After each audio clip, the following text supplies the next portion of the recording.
Happy Wednesday, everybody. Welcome back to another recipe of the week. This is Cooking Rules with Jules. That is me.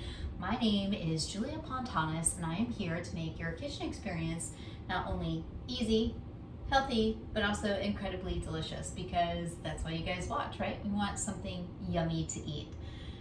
So today I have a paleo approved, and it actually would be keto approved too if that's something that you're into, breaded chicken, because it's not really breaded. It is actually coated in almond flour. So this is a really simple recipe to execute. It is two-part because you will have to pan fry and you will have to bake. But I am getting ahead of myself. As always, thank you so much for your support of my channel. I appreciate it. So if you like this video, go ahead, hit that like button for me. And if you like what you see, you can subscribe and get updates automatically every week when I have a new video out. Enough of me talking, more of me cooking. All right, this is what you're gonna need.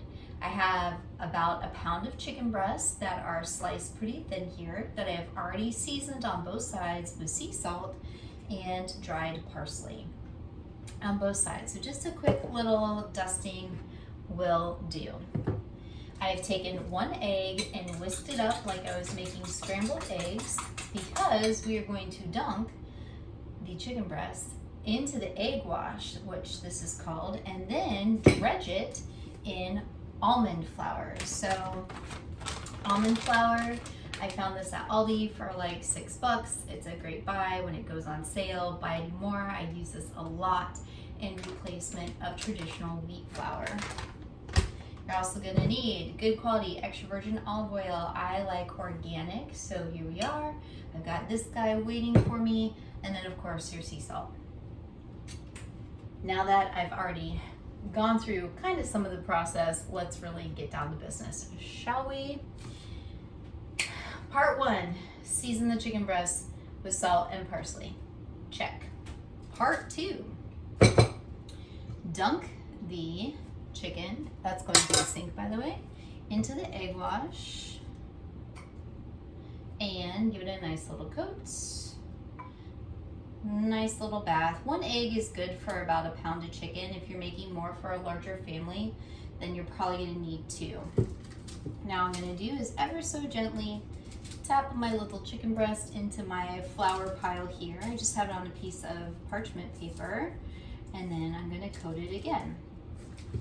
So now the interesting thing about the almond flour is that it will kind of get sticky and absorb the egg, the moisture out of the egg if you leave it for too long. So don't panic if it doesn't look like it's like coated in regular breading. All right, part one.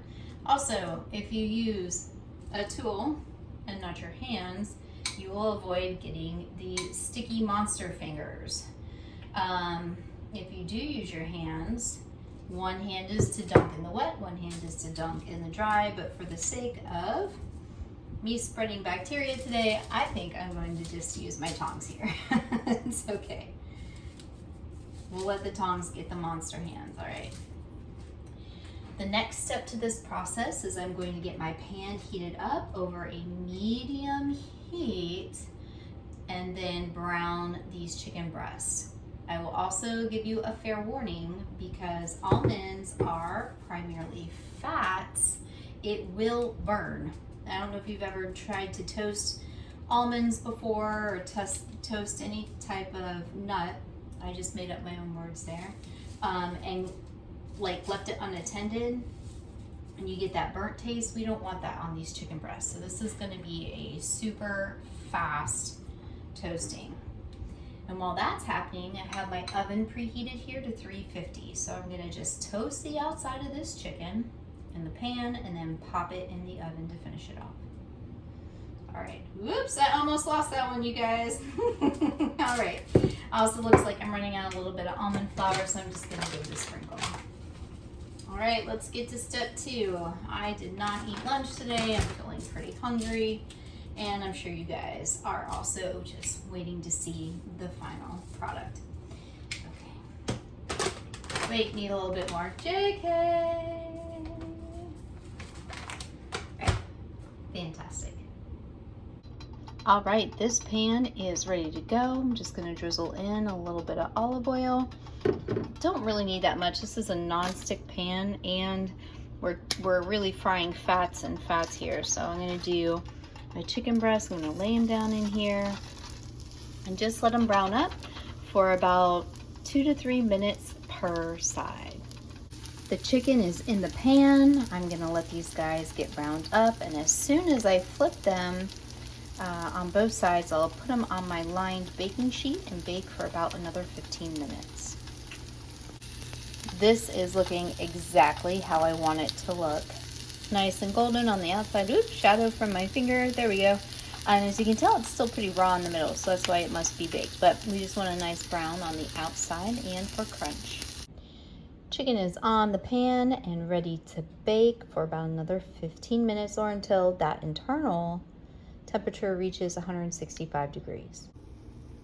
And here we are after 15 minutes. You have the most delicious golden brown, you'll never miss your wheat flour again, breaded chicken. As always, everyone, thank you so much for joining me in Mom's Retro Kitchen.